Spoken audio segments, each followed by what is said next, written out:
La partie où il faudra vraiment accompagner les apprenants, c'est la partie inscription, accès à l'application mobile et comment est-ce qu'ils vont pouvoir véritablement accéder aux devoirs que vous allez leur assigner. Avant, je vais parler un peu de tout cet accompagnement logistique qui est absolument nécessaire avant de parler de la PEDA. Pour les inscriptions, notamment parce qu'ils ont besoin d'une adresse mail, éventuellement le téléchargement de l'application, leur montrer comment ça se passe au niveau accès aux devoirs. C'est des automatismes qu'il faudra qu'ils acquièrent et sur lesquels il faudra les accompagner, éventuellement individuellement aussi. Et une fois que tout ça ce sera fait, il n'y aura plus d'autres obstacles, puisque les consignes, contrairement aux consignes des programmes FLE A1, A2 et B1, ne sont pas écrites, mais on a utilisé des Unicode. Donc, vous pouvez voir ici, je vais agrandir un peu. Ouais. Et ils auront accès à une fiche de format de fiche utilisateur où les consignes, donc ça va utiliser des Unicode comme ça. Et pour chaque Unicode, ils ont l'explication de ce qu'on attend d'eux. Donc, il y a non seulement ça qui va les guider, il y a aussi la partie formation. Il faudra prévoir peut-être 5-10 minutes avec l'apprenant, faire avec lui un module pour qu'il comprenne comment ça fonctionne. Ça reste assez intuitif, il n'y a que tous les éléments sur le il faudra qu'il clique, qu'il teste. Mais cet apprentissage d'une application numérique et la réalisation de modules, ça fait partie aussi des objectifs qu'on a avec les alphas, donc, parce que c'est souvent des handicapés du numérique et donc il faut qu'ils progressent là-dessus aussi. Et d'un autre côté, on sait que pour les apprenants alpha, ce n'est pas totalement nouveau puisqu'ils savent accéder à WhatsApp et envoyer des messages vocaux à leur famille, répondre à des appels, pas répondre à des SMS, mais ils savent qu'ils ont reçu un message. Donc visuellement et grâce à l'espace et au visuel, ils savent se repérer sur un téléphone mobile et on espère que ça pourra marcher. On n'en est pas encore certain puisque c'est un programme test qui vient d'être lancé. Donc, on fait des premiers utilisateurs avec 3-4 autres centres qui vont tester ce programme. On va personnellement nous rendre sur place la semaine prochaine chez un de nos partenaires pour vérifier les éventuelles difficultés qu'ils auront à accéder à l'application et à faire les modules. On compte sur votre patience avec eux et puis votre bienveillance aussi pour nous faire part de retour pour qu'on puisse éventuellement mettre en place des solutions pour qu'ils puissent accéder facilement à tout ça. Mais Okay. pour résumer, on sait bien que la partie gestion de compte, création de compte, etc., tout ça, c'est un accompagnement qu'il faudra leur fournir. Mais il faut considérer ça comme un investissement puisque la vingtaine de minutes qu'on va passer avec un apprenant, on va récupérer, je suis désolé des termes, mais il y a un retour sur investissement qui va être assez bénéfique et beaucoup plus important puisqu'ils auront la possibilité, puisqu'ils ont gagné cette autonomie, de travailler chez eux alors qu'ils ne l'auront pas si on ne le fait pas. Donc, on va peut-être perdre du temps durant les premières séances pour cet accompagnement, mais le travail qu'ils effectueront chez eux permettra de rattraper beaucoup plus rapidement, assez rapidement ce temps-là. Et donc, cette fiche utilisateur, elle est disponible en ligne avec des GIFs pour les explications des consignes. Elle est également disponible, je vous enverrai les liens une fois ce soir, après la formation, pour le téléchargement de ces fiches. Comme je le disais, donc là, dans la première, la version en ligne, ce sont des GIFs, donc vous ne pouvez pas les imprimer. Vous pouvez les imprimer, mais ce sera statique. Et il vaut mieux imprimer, donc je vous l'enverrai aussi, la version imprimable, où là, ce ne sont pas des GIFs, mais des images, donc qui ne bougent pas. Mais en consultant une fois en ligne les GIFs, en ayant sous la main, donc si vous l'imprimez et que vous les distribuez aux apprenants, cette fiche-là, et en faisant avec eux un module, ils pourront faire les activités. Et donc, dans cette fiche, il y a également l'alphabet, les chiffres de 1 à 10 et la distinction consonne-voyelle qu'on travaille aussi, comme on va le voir. Pour résumer, donc, un accompagnement nécessaire création de compte, gestion de compte, téléchargement de l'appli et accéder aux devoirs et leur distribuer les fiches pour faire avec un module, pour éventuellement deux s'il y a des problèmes. On pense que ça permettra à tout le monde de au moins accéder aux modules et de commencer à les faire. Très concrètement maintenant, en ce qui concerne le programme, donc comme pour les autres niveaux de Frelo que vous connaissez, A1, A2 et B1, il y a 8 unités, mais au sein de chaque unité, il n'y a que 3 leçons et l'agencement des modules au sein des leçons est légèrement différent aussi. Je vais vous présenter tout ça. Ces contenus sont accessibles dans le document pour partage que vous avez, donc c'est le même que vous utilisiez, on l'a mis à.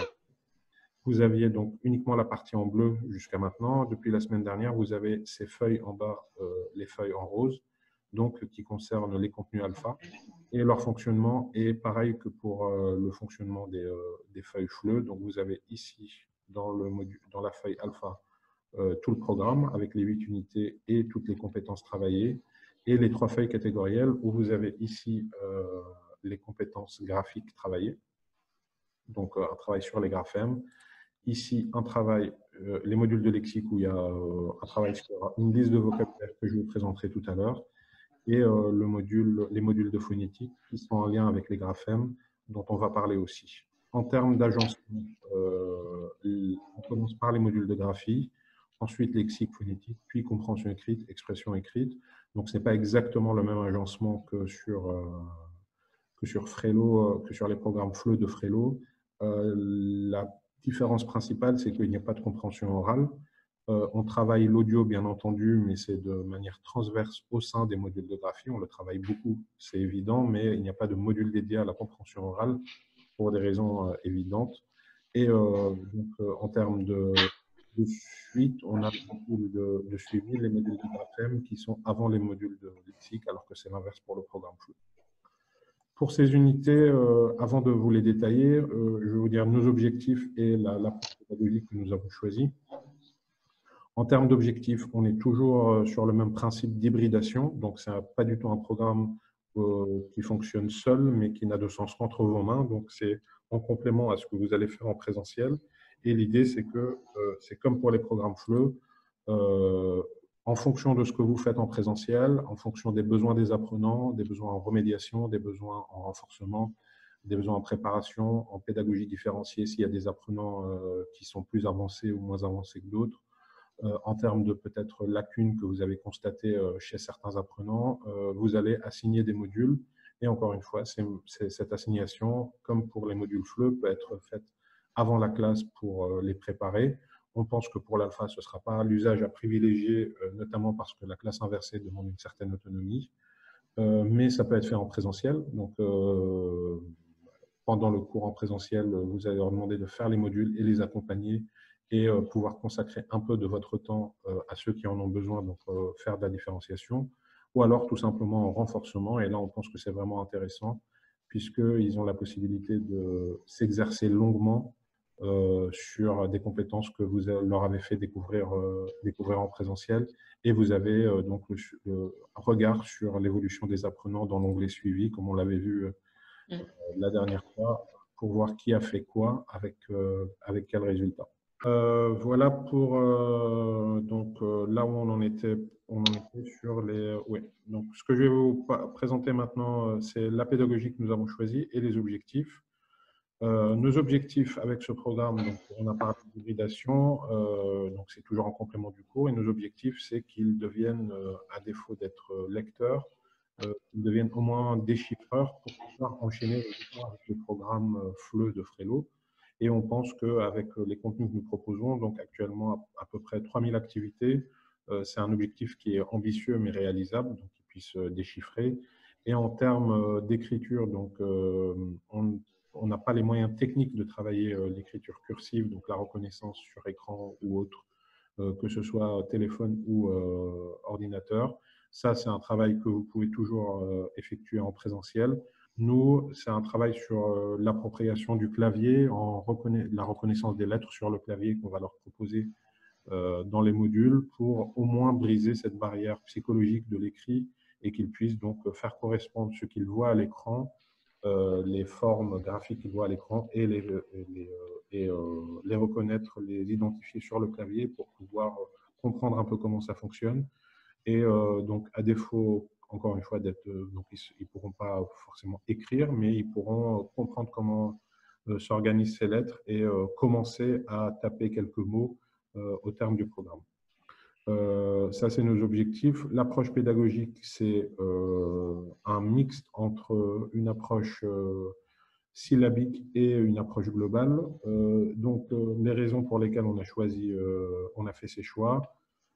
D'abord, il y a eu élimination, puisqu'on ne travaille pas sur, par exemple, on a éliminé la MNLE, la méthode naturelle de lecture-écriture, pas pour des raisons ni scientifiques, ni idéologiques, ni quoi que ce soit, c'est juste qu'elle s'adresse à des apprenants qui ont au moins le niveau A2 à l'oral et qu'il faut obligatoirement tout le travail d'écoute, de transcription, etc. Donc, c'est quelque chose qui ne correspond pas à un outil numérique. Elle est très bien, moi je l'aime beaucoup, mais c'était inenvisageable parce que justement on s'adresse à des alphas qui non seulement n'ont jamais appris ni à lire ni à écrire, mais qui ne parlent pas un mot de français. Donc ce n'était pas possible. Et en termes de syllabique ou global, donc toutes les études qu'on a consultées sont d'accord. Il y a au moins un point sur lequel il y a une certaine unanimité, au moins dans les études, c'est qu'un travail qui ne porte que sur le sens et pas du tout sur le déchiffrage de la forme ne fonctionne pas et qu'il faut travailler la forme aussi. Et ça, c'est une des raisons. Donc, c'est l'unanimité dans les études. Donc, je sais bien que ça ne fait pas unanimité chez les formateurs, mais on s'est basé plutôt sur l'étude tout en sachant que, donc, au final, si vous ne voulez pas faire du travail syllabique, vous ne puiserez que dans les modules d'approche globale, c'est à votre liberté. La seconde raison, c'est que, en consultant nos partenaires, dont l'AEFTI et plusieurs autres centres qui font de l'alpha, on a quand même constaté une certaine tendance chez la écrasante majorité des formateurs à une approche mixte, notamment. Donc, on est à un certain point, donc il y a une nécessité de travailler la forme, les graphies et d'expliquer, de rationaliser le fonctionnement de la langue. Les alphas eux-mêmes sont très demandeurs. Et d'un autre côté, on sait bien qu'il y a des mots-outils, notamment, qui sont reconnaissables de manière globale, qu'ils commencent à reconnaître des mots, il y a des mots qu'ils connaissent sans savoir les déchiffrer. Et donc, c'est une tendance à la mixité qu'on a constatée. C'est pour ça qu'on a proposé on a fait le choix de nous inscrire dans une approche mixte également. L'approche syllabique, vous allez les retrouver dans les modules de graphème et dans le module de phonétique qui va reprendre ce qui a été travaillé en graphie, tout en sachant que les frontières entre les deux sont assez opaques. En graphie, on va évidemment travailler la prononciation et la reconnaissance audio. Et en phonétique, on va aussi travailler la forme graphique. Donc, ils sont interdépendants et s'embriquent assez naturellement. Et en ce qui concerne l'approche globale, on va la retrouver dans les modules de lexique, de compréhension écrite et d'expression écrite, où pour chaque leçon, on a fait le choix de 3 ou 4 termes. Je vous en parlerai tout à l'heure. 3 ou 4 termes qu'on va travailler tout au long de 3 modules. Donc, ça fait 3 mots par leçon et ça nous constitue une liste que je vais vous présenter tout à l'heure. Ce que je voulais vous dire aussi, c'est par rapport… Oui. Donc, on va voir quelques exemples. Avant, je vais vous détailler… donc, ce que je vais vous détailler, c'est l'objectif des unités. Unité 1, on travaille les lettres sur 3 leçons, ainsi que les chiffres de 1 à 10. Donc, toutes les lettres avec… on a eu un débat, on en a parlé avec des formateurs, est-ce qu'on les nomme ou pas? Donc, nous, on a fait le choix de nommer les lettres, puisqu'on n'avait pas d'autre façon de faire, notamment parce qu'on est une solution où on n'est pas présent, donc c'est une solution numérique. Donc, la reconnaissance des lettres, des majuscules, des minuscules, les chiffres de 1 à 10 sur 3 leçons. Et comme on sait que ça ne fonctionne pas, que ça ne suffit pas et que ça ne fonctionne pas, surtout avec les alphas, ça ne suffit pas de leur présenter et de leur faire un exercice pour que la compétence soit acquise et qu'il faut systématiquement, parce qu'on construit sur du sable et qu'il faut répéter, et qu'eux aiment beaucoup cette répétition parce que c'est pour eux un accomplissement que d'écrire le même mot, même si c'est le même mot pendant 50 fois, ils adorent.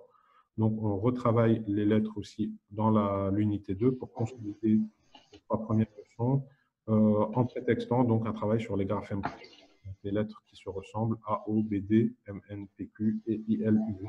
Et l'idée, c'est que pour les deux premières unités, donc 6 leçons quand même, c'est l'appropriation de l'alphabet français.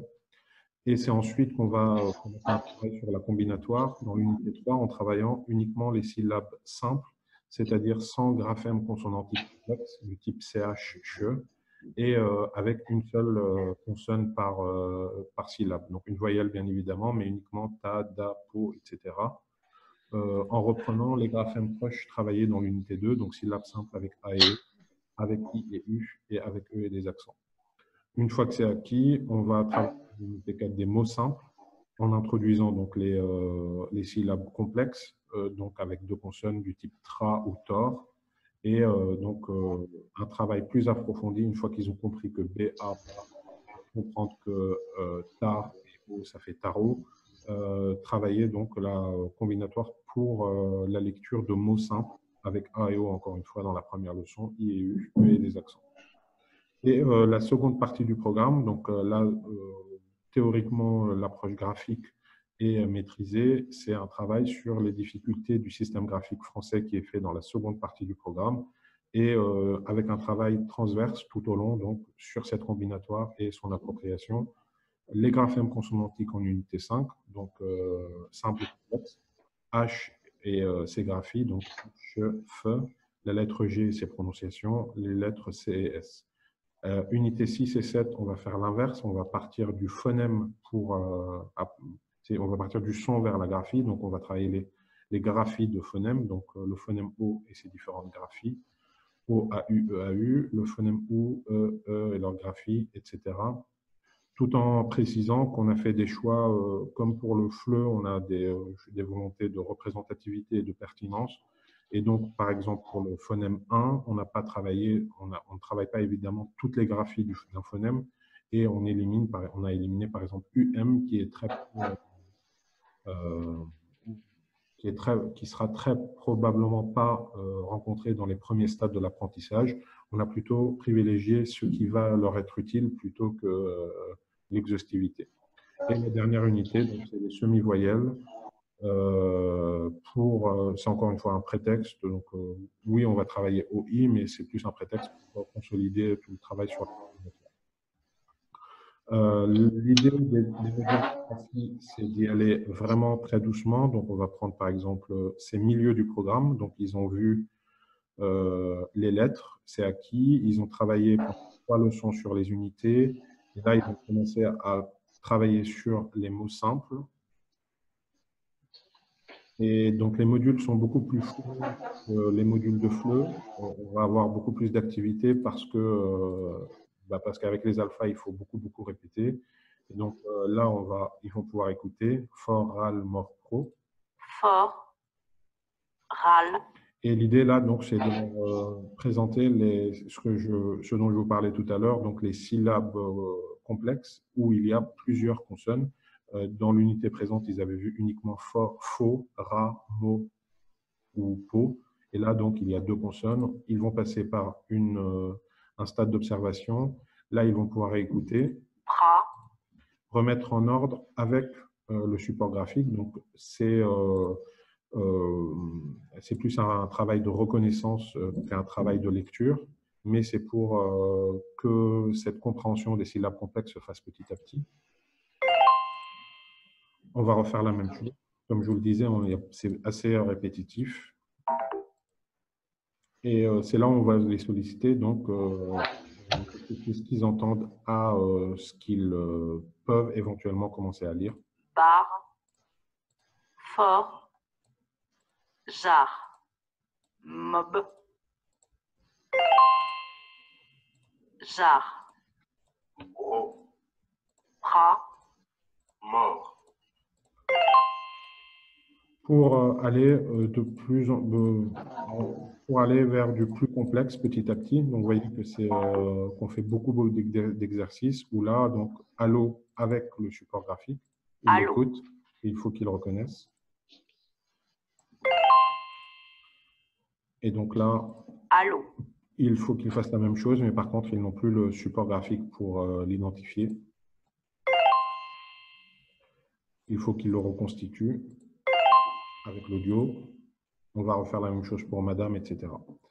Et donc, en général, on va travailler le même objectif va avoir deux modules. Ça dépend de l'objectif. Là, comme il y a A et O, on en a fait deux. Et comme je vous le disais, donc on va retravailler la même chose avec insistance sur la prononciation dans les modules de phonétique, mais qui, eux, vont donc avoir quand même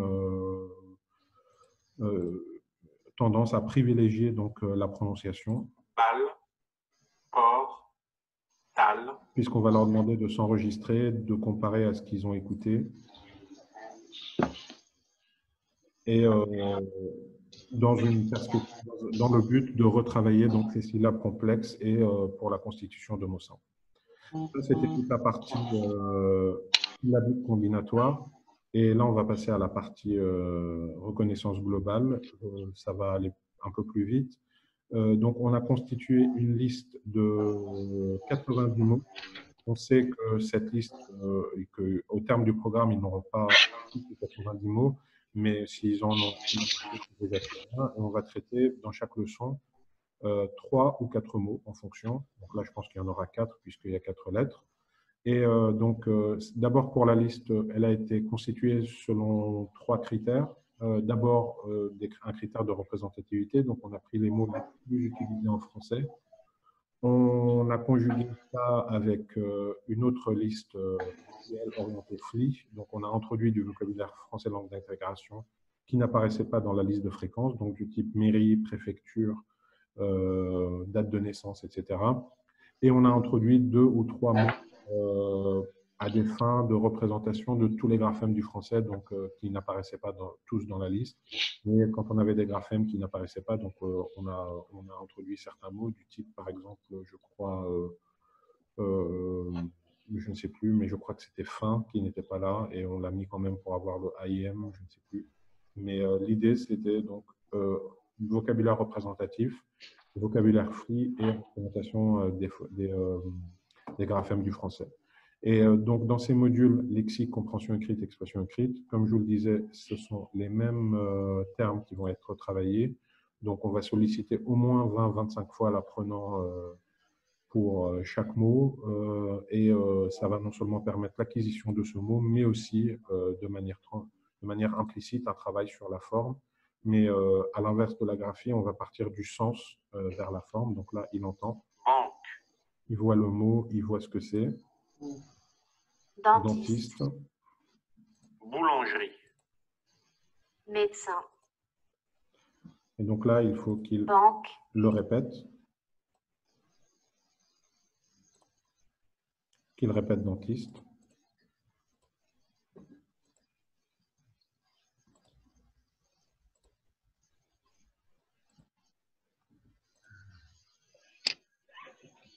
Il n'y en a plus qu'un, soyez patient, médecin. Donc avec la forme graphique pour cette seconde série. Et là, donc, on va commencer à travailler un peu, une fois que le sens a été travaillé, on va commencer à travailler petit à petit la forme. Donc, vous associez dentiste à dentiste, médecin, boulangerie, banque, avec un travail sur les majuscules et les minuscules, qui a été déjà fait, mais comme je vous le disais, donc remédiation. Et donc ça, ça permet donc de manière implicite donc de faire un peu cette observation des mots qui vont être certes reconnus de manière globale, mais petit à petit donc de comprendre le fonctionnement de la langue, tout en sachant que bien entendu, ça reprend les objectifs de la leçon puisque c'était A, O, B, D, donc on a D, B, et A. Et c'est là, au terme de 10 expositions, où on va le solliciter véritablement. Donc là, où est-ce qu'on est? Souviens-toi. Donc il va essayer de se rappeler la première photo, tout en sachant que rien ne lui interdit. On peut même leur conseiller de prendre des notes sur un papier en faisant les modules. Et donc là, on est à la banque. Là, on est chez le médecin. Et on va terminer cette liste, en faire une autre, en faire une autre. Il y aura 3-4 sollicitations de ce type. Je vous montre juste la suivante. Où là, c'était du QCM pour chacun des mots. Et où là, on va les reconnaître, on va essayer de les reconnaître tous. Donc, boulangerie, dentiste, banque, médecin. Avec l'audio. banque, Les 4. On continue, on refait. Donc, vous voyez que c'est très, très répétitif, mais c'est l'objectif. En fait, c'est répétitif uniquement si l'apprenant donne les bonnes réponses. Parce que s'il ne donne pas les bonnes réponses, c'est-à-dire que le savoir est toujours en cours de construction. Si, en fait, c'est pas un mal, puisque si effectivement c'est répétitif pour l'apprenant, ça veut dire qu'il sait lire au moins ces mots et c'est notre. Si ça ne l'est pas, donc c'est nécessaire et donc ce n'est pas répétitif puisqu'il est en train de constituer ce bagage lexical et on termine le module avec ces sollicitations et ensuite, donc là on est dans la compréhension écrite, on va retravailler les mêmes termes. Donc là, il va terminer le module. Vous voyez qu'il y a eu quand même une vingtaine d'expositions au moins. On va retravailler dans un autre module. On lui fait le rappel de boulangerie, de médecin, de dentiste, de banque. Et on refait les mêmes sollicitations. Donc là, il faut qu'ils lisent. Ça vient beaucoup plus vite puisqu'ils ont déjà fait le module de lexique. Et on essaye, autant que faire se peut, de jouer un peu avec eux comme dans les programmes FLE. Donc là, on pense qu'ils savent différencier dentiste de médecin. On leur demande une compétence supplémentaire, donc il faut qu'ils comptent et qu'ils reconnaissent donc les chiffres 3, 2, 1, tout en sachant que la fiche est à disposition aussi, si jamais ça les perturbe un peu. Et pour terminer, une fois que c'est fait, on retravaille encore une fois donc, ces mêmes termes dans le troisième module d'expression écrite, où là, par contre, ça va être orienté donc, sur ce que je vous disais, cette appropriation du clavier. On leur demande dans un premier temps de taper avec le modèle. C'est bien entendu autocorrigé. Pareil pour médecin, boulangerie. Et on va y aller doucement. Donc d'abord, reconstituer le mot.